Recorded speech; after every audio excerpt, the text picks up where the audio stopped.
Hello everybody and welcome to this module where we're going to be talking about workflows, how to manage a project and make sure everything gets done on time. I love workflows because they really streamline projects and they make sure the projects don't go longer than they need to nor shorter than they should. It keeps everybody, including the client, my team, on the same page. Now, in these videos, you're going to notice that we are mentioning Asana a lot and we use the tool Asana. Whatever project management tool you use, whether that be Asana or Notion, that doesn't matter so much. What does matter are the fact that you're at least just implementing the workflows into whatever tool you want. The tool software, even if you're just using Google Drive, does not really matter. You just want to make sure you're using a tool that you're going to use, that works for you, and that you love. So if Asana is not that tool, don't force yourself to use Asana just because we use it. You can still apply and use the templates. Like if you use Notion or any other ones, I think you can still, I don't really know any other softwares very well. And so I'm not sure, but I would assume that you would still be able to upload the sheet that we've provided with you into, like the workflow sheet that we provided with you into that software so that it will hopefully auto-populate that with what we've created for this schedule, this workflow, and all that stuff. And you can hopefully use the rest of the videos because they're very similar. Like when Dahlia talks about, hey, I've done this and I've done this, and here's how you can do that, you can hopefully be able to do the same in whatever software you're using. Okay, also, I just wanted to mention Dahlia is the person that I have hired. You're going to hear her in the other videos in this module talk about Asana.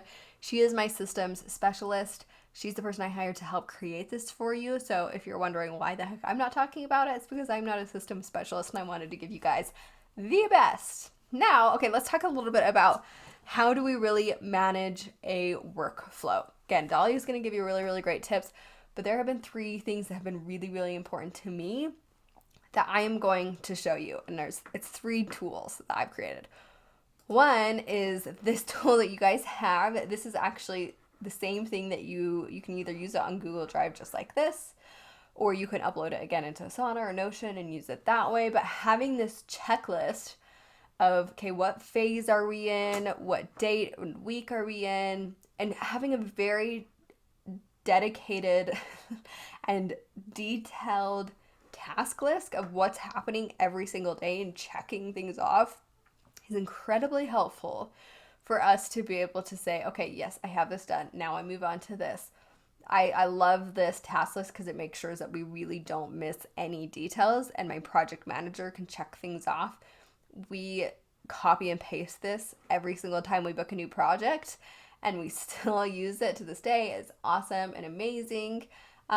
So yes, I would highly recommend you get some kind of very detailed list about this is what's happening every single day. Now, another thing that's been really, really helpful, yes, we love that detailed day-to-day thing, but I think it's also helpful to have a week-by-week analysis of what's actually going on, like a high-level overview of what we're doing every single week. So I created this little document for each of my different types of, what's it called? Projects. Yes, I would say, yeah, projects. So we created, okay, once we know we get hired for brand strategy and a logo, this is what's happening every single week. I like this document with this one because, again, it's a little bit more high level. We know, okay, here's our goal for the week.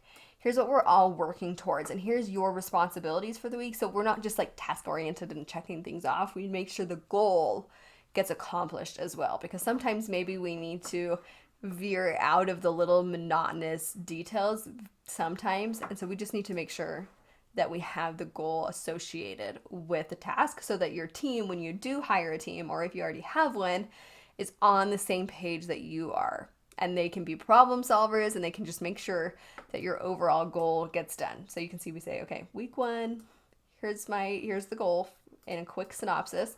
Here's a paragraph about what needs to happen, and here's everybody on my team's responsibility for that week. And we just go week by week by week. I also really like this because it helps my project manager create timelines for my clients when we first hire them. It's always important to send your clients a timeline as well so that they're not constantly asking you questions. when is this going to be done? Or what's my job now? A big question that clients will always have is like what they're supposed to do. And so instead of them wondering, okay, what should we do? And then just like getting on your back all the time, it's just best to say, okay, this is what you can expect week by week. And my project manager with this can say, okay, if Carly wants the project to start on this day, I know, okay, week 1, 2, 3, it's going to be finalized this day, and I can create the start and end date for my client. Now, I've also created an additional resource for you guys to help you create your own timelines, because sometimes weeks get mixed up, or you just need to create your own little timeline, right? And this is going to help you create a timeline and know, okay, how long is this actually going to take me? So you guys can see it's a little messed up. I need to update the equations, because you can see some weeks are like double. So I'm going to go in and fix that really quick. But beyond that, just ignore that really quick, because when you guys see this, it's not going to be like that. What we have here is this beautiful start and end date that is going to auto-populate. Now, I do my things week by week because we always start every brand strategy or brand strategy plus logo. We start every project that we do on a Monday so that we know what's happening every single day of the week. We know like Mondays are the days that we start. Monday or Tuesday, we always do the brand strategy session. So then I can review things every Thursday and Friday, and we can have our team meetings every single Monday. It helps us just know and expect already what's to come. You can see it keeps things very, very streamlined, so we don't have to like just go bonkers every time we get a new project. You know what I mean? So this is kind of how it works. It's very similar to this high level overview document over here.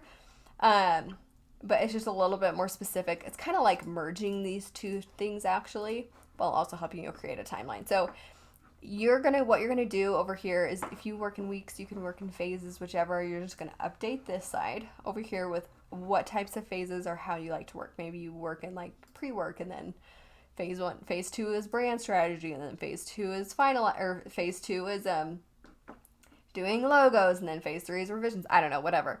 You can update this however your process is. This is just how we work. Again, we really like week by week.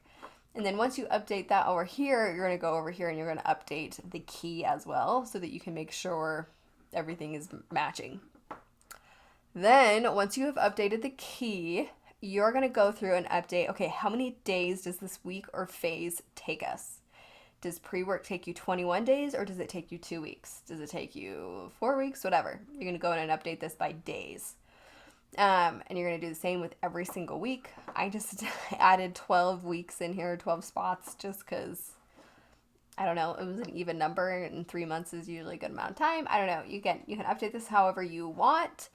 But you can see once you start updating, like let's say you want this to take 14 days instead of 21, everything in here should auto-populate. Again, there's a few things, like there's being lots of doubles that we need to fix. But this will auto-populate with your new date. This is really helpful so that other people in your team can go in and do the timeline for you. Or let's say you're having a client issue and something is going to take longer than you had originally thought, and they're wondering, okay, what's the new deadline? You can just go in here and you say, okay, instead of 7 days, this is taking us 21 days. So now it's going to be the 29th instead of the 21st, or whatever. But I hope this is helpful in helping you create timelines for your clients. If you guys have any questions about timelines and workflows, you can always ask in the Facebook group. You can tag me or my project manager, Abby Martinez. She's the one that like handles all of this stuff now. I've just created the stuff. She goes and she implements it, and she's way better at managing projects than I am. So if you have any questions, ask us there, but I will see you guys in the next videos.